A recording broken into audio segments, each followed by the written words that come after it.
नमस्ते बच्चों। हमने अपना कक्षा 8वीं का चौथा पाठ इतिहास का देखा था 1857 का विद्रोह। तो उसमें हमने देखा कि किस तरह से 1857 का विद्रोह अपने भारतीय स्वतंत्रता आंदोलन के लिए प्रेरणादायी सिद्ध रहा है। आज हम अपने इतिहास के 5वें पाठ की शुरुआत करेंगे, जिसका नाम है सामाजिक और धार्मिक पुनर्जागरण। अंग्रेज़ों ने अपनी सत्ता भारत में पूरी तरह से व्याप ली थी। भारतीयों के आर्थिक राजनीतिक सत्ता प्राप्ति के लिए अंग्रेज़ प्रयास कर रहे थे। तो अंग्रेज़ों ने ये जो भारतीय लोगों पर अन्याय अत्याचार करना शुरू किया था, भारतीयों का आर्थिक शोषण करना शुरू किया था, इसके खिलाफ बहुत सारे भारतीय समाज सुधारक, राजनीतिक विचारक, हमारे यहाँ के नेता वो अंग्रेज़ों के खिलाफ में खड़े हुए हैं। हमारे यहाँ के कुछ विचारक पश्चिमी शिक्षा लेकर यहाँ पर आए थे। उन पर पश्चिमी शिक्षा का प्रभाव था और इस प्रभाव के कारण ही भारतीय समाज में व्याप्त जो भी रूढ़ी है, अनिष्ट प्रथाएं हैं, परंपराएं हैं, उनका वो विरोध करने लगे और भारतीय समाज भी सुधरना चाहिए, उसका विकास होना चाहिए, वैचारिक परिवर्तन होना चाहिए, ऐसा उनको लगने लगा। तो जिस तरह से हमारे यहाँ के जो समाज सुधारक भारतीय समाज को सुधारने का प्रयास कर रहे थे, उसी तरह से अंग्रेज़ों ने भी भारतीय प्रथा परंपराओं में हस्तक्षेप करना बंद कर दिया था। हमने पिछले पाठ में देखा कि रानी विक्टोरिया का घोषणा पत्र। तो भारतीय लोगों की जो अंधश्रद्धाएं हैं, भारतीय लोगों का जो पिछड़ापन है, अपने यहाँ पर जाति भेद था, उच्च नीच भेदभाव किया जाता था, तो उसको विरोध करके अपने भारतीय समाज को भी सुधरने का एक मौका देना चाहिए। तो इन सबको हम क्या कहेंगे कि भारत में हुआ पुनर्जागरण। यानी कम शब्दों में बताना है तो भारतीय समाज की जो अनिष्ट रूढ़ियाँ, प्रथाएं, परंपराएं, इनमें सुधार लाने की जो प्रक्रिया है, उसको हम क्या कहेंगे? भारत का पुनर्जागरण कहेंगे। ठीक है, तो ये हम यहाँ पे देखेंगे भारत का पुनर्जागरण कैसे हुआ, इसके लिए कौन कौन से विचारक कारणीभूत थे, इसकी चर्चा हम करेंगे।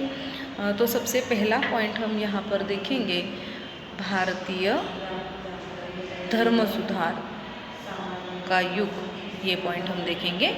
उसमें अलग अलग जो धार्मिक संस्थाएं थी, जो समाज सुधारक है, उनका क्या योगदान था, वो हम देखेंगे। सबसे पहला पॉइंट हम देखेंगे ब्रह्मो समाज, ये मुद्दा, ब्रह्मो समाज का भारतीय समाज सुधार में क्या योगदान था, इसके बारे में हम जानकारी लेंगे। राजा राम मोहन रॉय, इन्होंने 1828 में ब्राह्मो समाज बंगाल में स्थापन किया था और उन्होंने इस संस्था द्वारा अलग अलग भाषाओं और धर्मों का अध्ययन किया था।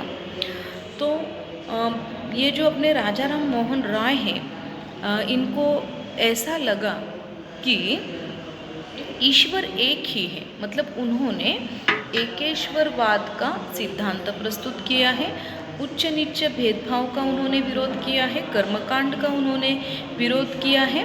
तो इस तरह से भारतीय समाज में व्याप्त अंधश्रद्धाएं, रूढ़ियाँ, परंपरा, प्रथाएं, इनका ब्राह्मो समाज ने विरोध किया है। पर्दा पद्धति का भी उन्होंने विरोध किया है, ये बात आपको ध्यान में रखनी है। ब्राह्मो समाज का बहुत बड़ा योगदान भारतीय समाज सुधार में था। इसके साथ साथ विधवा पुनर्विवाह को ब्राह्मो समाज ने समर्थन दिया है। महिलाओं के शिक्षा के लिए उनका योगदान बड़ा महत्वपूर्ण माना जाता था। इसके साथ साथ कोलकाता में ब्राह्मो समाज द्वारा हिंदू कॉलेज की स्थापना की गई और संवाद कौमुदी, ये जो समाचार पत्र है, इसकी शुरुआत यहाँ पर ब्राह्मो समाज द्वारा अर्थात राजा राम मोहन राय द्वारा की गई है। तो इस तरह से ब्राह्मो समाज का योगदान अपने भारतीय समाज में बड़ा ही महत्वपूर्ण माना जाता है। आगे का पॉइंट हम देखेंगे कि प्रार्थना समाज का क्या योगदान था। प्रार्थना समाज दादोबा पांडुरंग तरखड़कर, इन्होंने 1848 में मुंबई में परमहंस सभा की स्थापना की थी। कालांतर से परमहंस सभा विसर्जित हुई और इसी परमहंस सभा के कुछ सदस्य हैं, उन्होंने आगे चल के प्रार्थना समाज की स्थापना की। तो इस तरह से दादोबा के जो भाई थे डॉक्टर आत्माराम पांडुरंग तड़खरकर, ये जो प्रार्थना समाज के प्रथम अध्यक्ष थे। तो इस तरह से इस प्रार्थना समाज ने मुंबई विश्वविद्यालय के युवा स्नातक इस संस्था से जुड़े थे, यानी मुंबई विश्वविद्यालय में जो भी विद्यार्थी पढ़ रहे थे तो वो युवक नए विचारों से प्रेरित थे, वो इस प्रार्थना समाज से जुड़े हुए थे और इसी वजह से उनकी प्रतिष्ठा में और भी वृद्धि होने लगी। आगे चल के देखिए यहाँ पे प्रार्थना समाज का कार्य क्या था। प्रार्थना समाज के कार्य में खास करके न्यायमूर्ति महादेव गोविंद रानड़े, इसके साथ साथ राघव भंडारकर, इनका योगदान बड़ा ही महत्वपूर्ण माना जाता है। उन्होंने मूर्ति पूजा का विरोध किया।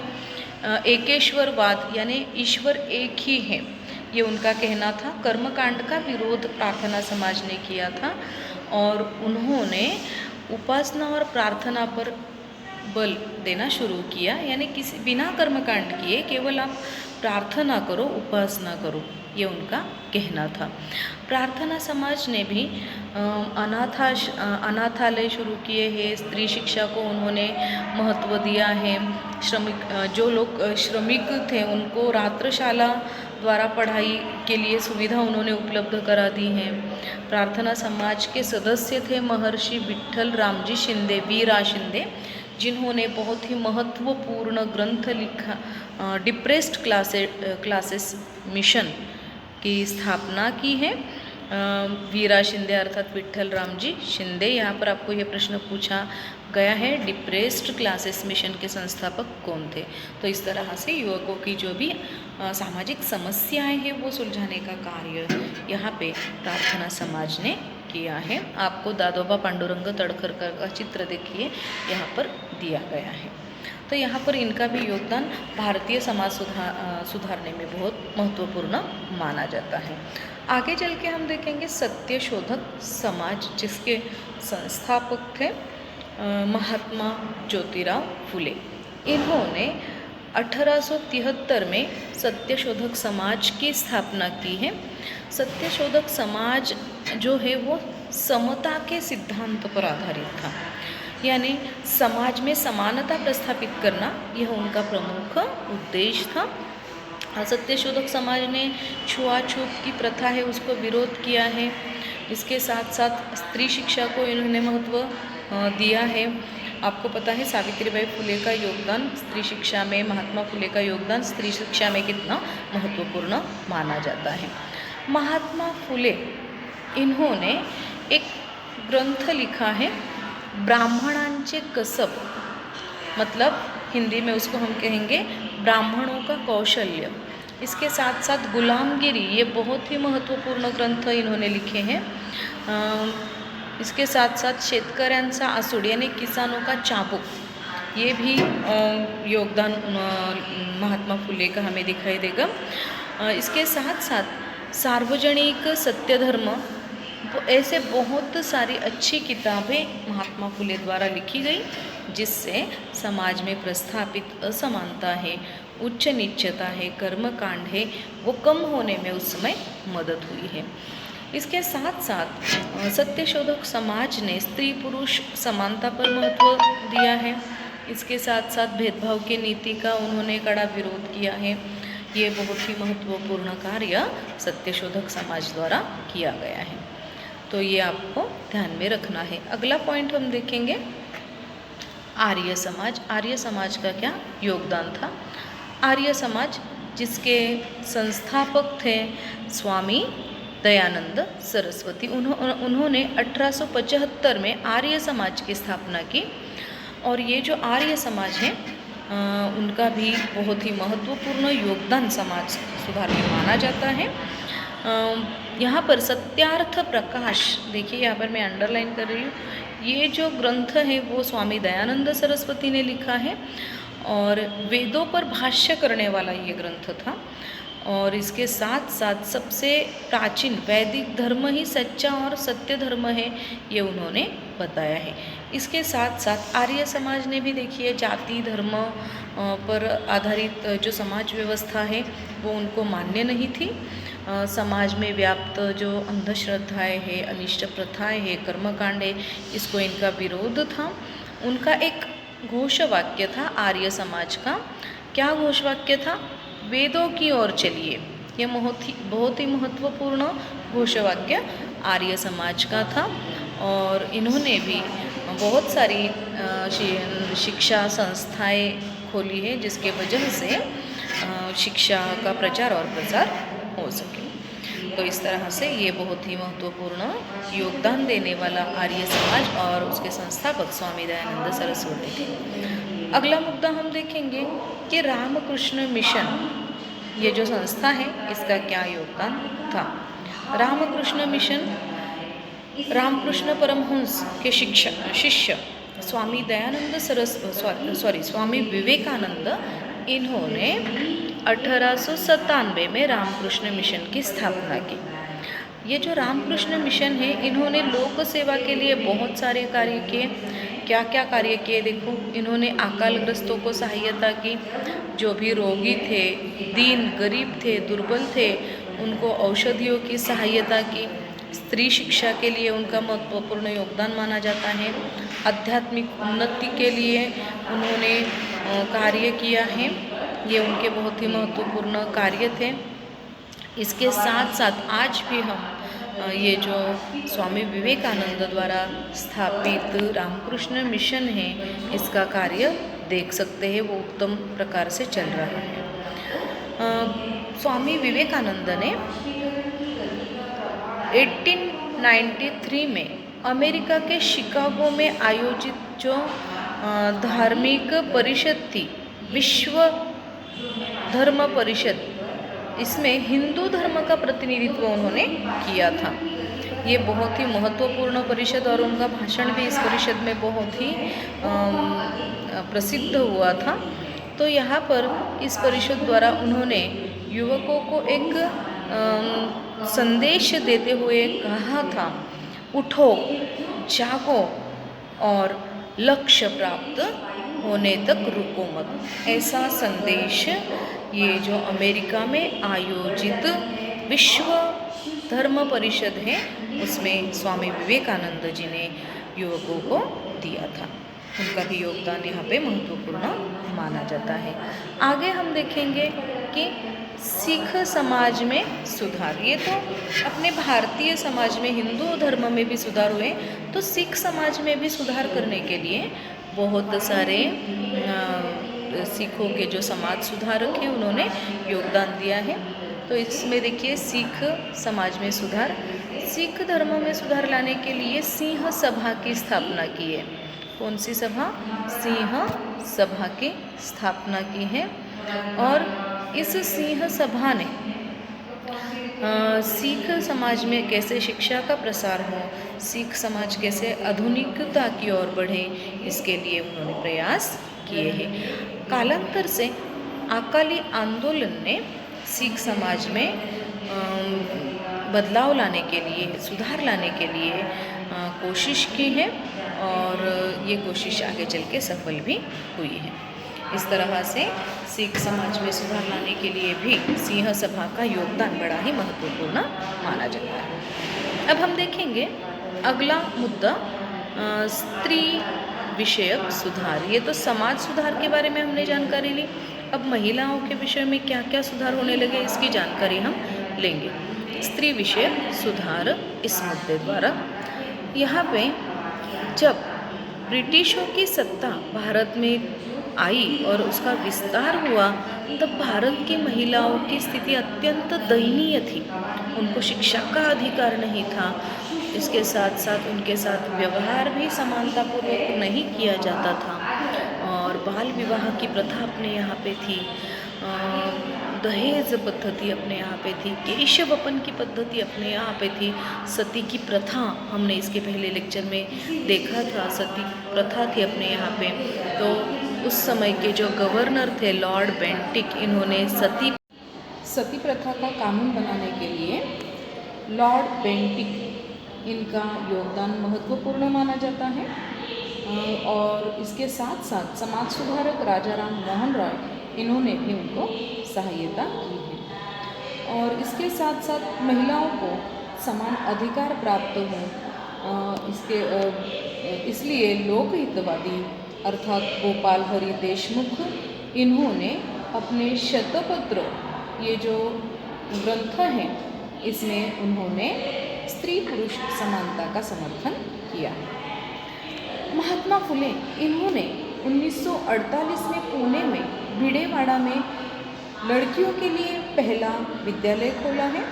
उन्होंने अपनी पत्नी सावित्रीबाई फुले, इनको पढ़ाया और फिर सावित्रीबाई फुले ये लड़कियों को पढ़ाने लगे। इसके साथ साथ समाज में जो व्याप्त कर्मकांड है वो भी रोकने के लिए यहाँ पर सावित्रीबाई फुले, महात्मा फुले, इन्होंने प्रयास किए हैं। देखिए यहाँ पे जो समाज में कर्मकांड को मानने वाले जो लोग हैं, उन्होंने कड़ी आलोचना की सावित्रीबाई फुले की, फिर भी वो रुकी नहीं, वो आगे बढ़ती ही रही। सावित्रीबाई फुले, इन्होंने शिक्षा का कार्य आगे बढ़ाया। महात्मा फुले ने, इन्होंने अपने घर में ही बाल हत्या प्रतिबंध गृह, इसकी स्थापना की। केशवपन की पद्धति के लिए उन्होंने नाई है उनकी हड़ताल करवाई है। ये प्रश्न आपको पूछा गया है। विधवाओं का पुनर्विवाह के लिए मान्यता प्रदान करने के लिए पंडित ईश्वर चंद्र विद्यासागर, इसके साथ साथ विष्णु शास्त्री पंडित और वीरेशलिंगम पंतलू, इन्होंने विशेष प्रयास किए हैं। गोपाल गणेश आगरकर, इन्होंने अपने सुधारक, ये जो समाचार पत्र हैं, इसके द्वारा बाल विवाह कानून पर अपने विचार व्यक्त किए हैं। महर्षि विट्ठल रामजी शिंदे, इन्होंने मुंबई में देवदासी प्रथा के विरोध में परिषद का आयोजन किया। और इसके साथ साथ ताराबाई शिंदे, इन्होंने स्त्री पुरुष तुलना, ये जो ग्रंथ लिखा है, उसमें उन्होंने अत्यंत कठोर भाषा में महिलाओं के अधिकारों का समर्थन किया है। महर्षि धोंडो केशव कर्वे, इन्होंने महिलाओं के शिक्षा के लिए पुणे में अनाथ बालिका आश्रम का प्रारंभ किया है। विधवाओं को, परित्याक्ताओं को, यानी जिनको पति ने त्याग दिया है, इनको भी शिक्षा प्राप्त होनी चाहिए, वो भी आत्मनिर्भर बन सके, इसलिए अनाथ बालिका आश्रम महर्षि धोंडो केशव कर्वे, इन्होंने शुरू किया है। इसके साथ साथ देखिए, ये जो अपने समाज सुधारक थे, इनके प्रयासों द्वारा महिलाओं को शिक्षित किया गया है। प्रथम महिला विश्वविद्यालय की स्थापना हुई है महर्षि धोंडो केशव कर्वे, इनके द्वारा पुणे में। पंडिता रमाबाई, इन्होंने शारदाश्रम, इस संस्था की स्थापना की है। इस संस्था में जो भी दिव्यांग बच्चे हैं, लड़कियां हैं, उनके भरण पोषण का दायित्व शारदाश्रम ने स्वीकार किया है। रमाबाई रानडे, इन्होंने सेवा सदन की स्थापना की है। ये प्रश्न आपको पूछे गए हैं रिक्त स्थान में। इसके साथ साथ महिलाओं के लिए उन्होंने खास करके कोर्स, परिचारिका यानी नर्स का कोर्स उन्होंने प्रारंभ किया है। और सरकार के पास महिलाओं को भी मतदान का अधिकार मिलना चाहिए, ऐसी याचिका दाखिल की है। डॉक्टर बाबा साहेब अम्बेडकर इन्होंने अपने लेखन के माध्यम से स्त्रियों पर होने वाली जो अन्याय है, अत्याचार है, उनको उन्होंने वाणी दी है, यानी उन पर कड़ा आवाज़ उठाया है। इसी के साथ साथ महात्मा गांधी इन्होंने भी स्त्री शिक्षा के लिए महत्वपूर्ण योगदान अपना दिया है। महिलाओं को स्वतंत्रता आंदोलन में भाग लेना चाहिए और वाकई में महिलाओं का इस आंदोलन में महत्वपूर्ण योगदान आप देखोगे। इसके साथ साथ स्त्री सुधार आंदोलन के फलस्वरूप समाज में जो प्रचलित अनिष्ट प्रथाएं थे, भेदभाव था, वो आगे चल के बंद होने लगा है और स्त्रियों की समस्याओं को वाणी मिले, यानी स्त्रियों की समस्याएं समाज के सामने प्रस्तुत होने लगी हैं। महिलाएं भी अपने लेखन द्वारा अपनी समस्याएं व्यक्त करने लगी हैं।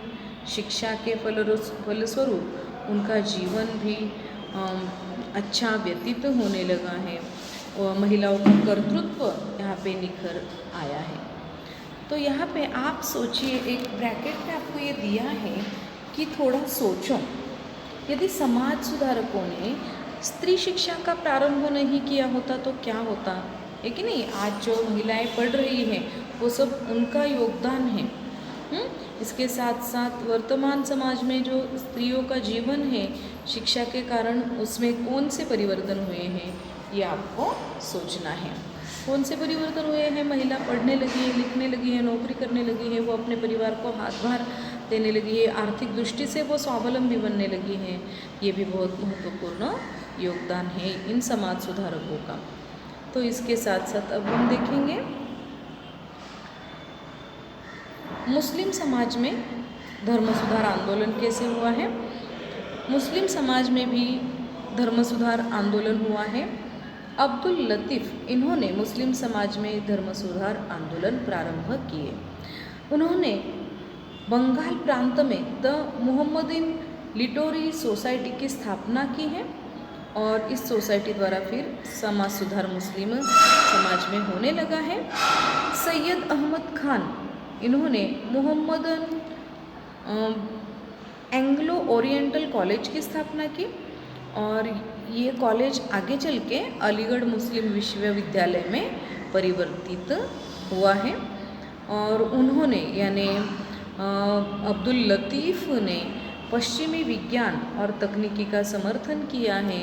उनका ये कहना था कि मुस्लिम समाज की महिलाओं ने भी पढ़ना चाहिए और पश्चिमी विचार और शिक्षा का अंगीकार उन्होंने करना चाहिए, इससे उनकी उन्नति होगी। तो इस तरह से मुस्लिम समाज में भी सुधार हुए हैं। आगे चल के हम अगला पॉइंट देखेंगे कि हिंदू समाज में आंदोलन। हिंदू समाज में आंदोलन, हिंदू समाज को सम्मान का स्थान प्राप्त हो, इसलिए 1915 में हिंदू महासभा की स्थापना की है। पंडित मदन मोहन मालवीय इन्होंने बनारस हिंदू विश्वविद्यालय की स्थापना की है। ये बहुत ही महत्वपूर्ण और पुराना विश्वविद्यालय है, आप देखो। तो इस तरह से डॉक्टर केशव बलिराम हेडगेवार इन्होंने 1925 में राष्ट्रीय स्वयंसेवक संघ, यानी आज हम उसको आरएसएस कहते हैं, इसकी स्थापना नागपुर में की है और हिंदुत्ववादी युवकों को अनुशासन और चारित्र्य संपन्न कैसे बनाएं, यह उनका प्रमुख उद्देश्य था। स्वातंत्र्य वीर सावरकर हैं, इन्होंने रत्नागिरी में पतित पावन मंदिर का निर्माण करवाया है और जहां हिंदू धर्म की सभी जो जाति हैं उनको खुला प्रवेश इस मंदिर में दिया गया है। इस तरह से इनका योगदान भी बड़ा ही महत्वपूर्ण माना जाता है। इस तरह से आधुनिक भारत के इतिहास में पुनर्जागरण यह महत्वपूर्ण परिवर्तन, महत्वपूर्ण अभिव्यक्ति है। स्वतंत्रता, समता, राष्ट्रवाद, ये से जो मूल्य हैं वो सभी समाज सुधारकों ने अपने समाज में प्रस्तुत किए हैं, उनकी नींव रखी है और इसी वजह से राजनीतिक क्षेत्र में राष्ट्रव्यापी आंदोलन खड़ा हुआ है। तो इस तरह से इस आंदोलन का अध्ययन हम अगले पाठ में करने वाले हैं। इसका जो स्वाध्याय है वो स्वाध्याय भी हम अगले लेक्चर में देखेंगे। अपना यहाँ पे जो 5वां पाठ है भारत में पुनर्जागरण वह पूर्ण हुआ है। धन्यवाद।